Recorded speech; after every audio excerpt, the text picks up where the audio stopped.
Hey everyone, it's Tim Topham from Top Music here, and I'm back to answer another teacher question. So the question we got says, do you have any goals for yourself as a teacher, even outside of teaching, like performing goals, or do you do other things to do with music or other hobbies?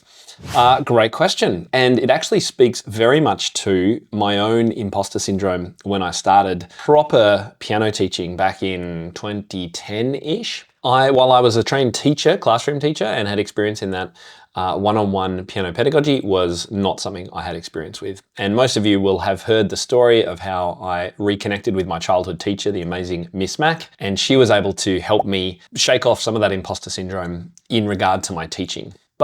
And in answer to the question, one of the biggest shifts that I made and one of the biggest changes I made was a goal that I had to complete a performance diploma. So in Australia and wherever there are exam boards, so Canada and UK, etc., teachers and students can apply to do grades, so grade level 1 to 8, and then there are a variety of diplomas offered by the exam boards. And one of them here in Australia, it's kind of known, I guess, as the baseline skilled performance teacher pianist level, and it's called the A+A, the Associate of Music Australia. And there's only one level higher, which is the L+A, the Licentiate of Music Australia. So I wanted to get my A+A because I saw that all the cool people, the famous people, the people doing masterclasses, everyone that I saw online, they all had A+A after their name. I thought, I want my own A+A after my name. And so the process began, and this was the goal that I had. This was around 2011 or 12. I know that I actually was awarded the A+A with distinction, very proud of myself, in 2013. And it took me about a good year of work, perhaps even a little bit more. But the first thing I had to do was find a teacher.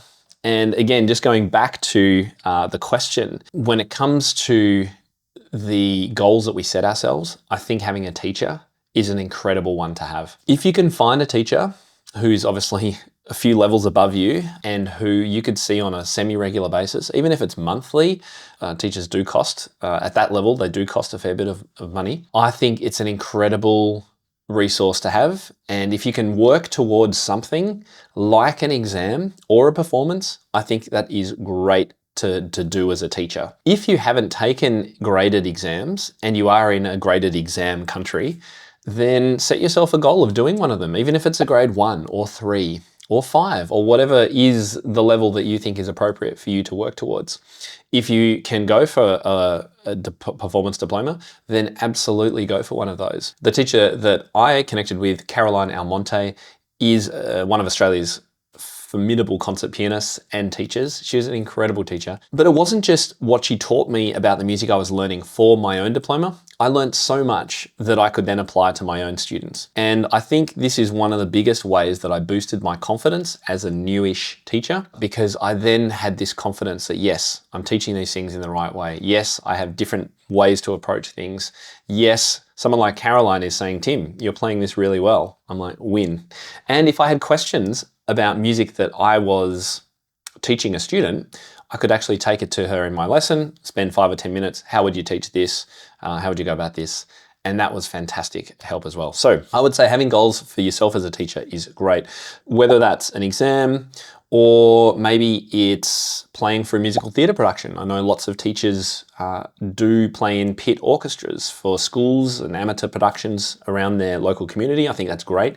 Accompanying, if you haven't experienced that, and that's something you might like to do. I've done a lot of accompanying of other instrumentalists at performances, recitals, and in exams. I think that's great. It's another thing to work towards because you've got to get these pieces performance ready with the other person. Lots of you play in worship services and church music, which I think is great too. It's not in the same way as an exam or something where you're really preparing a solo recital, but I think it's good to have as a goal, just to be immersed in music outside of the teaching that you're doing. So I think that's great. Or I guess if none of those are either accessible to you or you're not ready for those, then just committing yourself to recording something on YouTube and putting it out there publicly or on your Facebook page or Instagram or something, but having a commitment to a date by X date, 2 months in the future, I am going to record myself, come hell or high water, playing this piece of music at a performance ready standard. and set yourself that goal and stick to it and commit to it. I still think it's much easier when you've paid money and invested in a teacher for something like an exam that you will absolutely stick to it. It's very easy when you're doing a self-fulfilled performance that sometimes you don't actually fulfill it. And that's why having a teacher is great, because they can put that accountability on you and keep the pressure up on you as well. If you're in the United States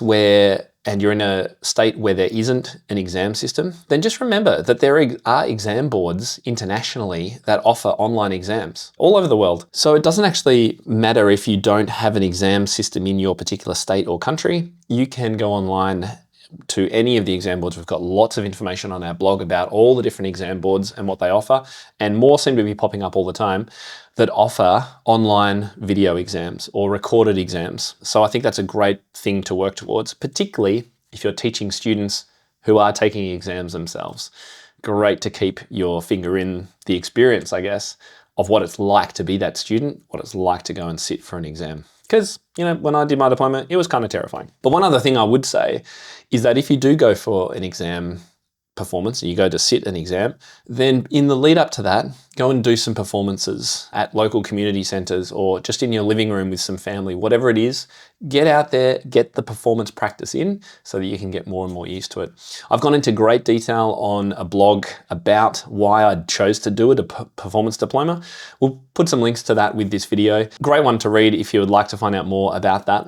But yeah, look around. Can you do musical theatre productions? Can you do accompanying church music? Whatever it is, I guarantee that taking some of these exams and performing in front of people can really help boost your confidence and really work towards taking away some of that imposter syndrome that we all feel. So I hope that was helpful. Let me know if you've got any other suggestions, comments, how you deal with some of these challenges, but also what goals that you have for yourself. What are your goals? What have you set yourself? Or if you haven't, why don't you set one and put it in the comments right now? All right, good luck everyone, see ya.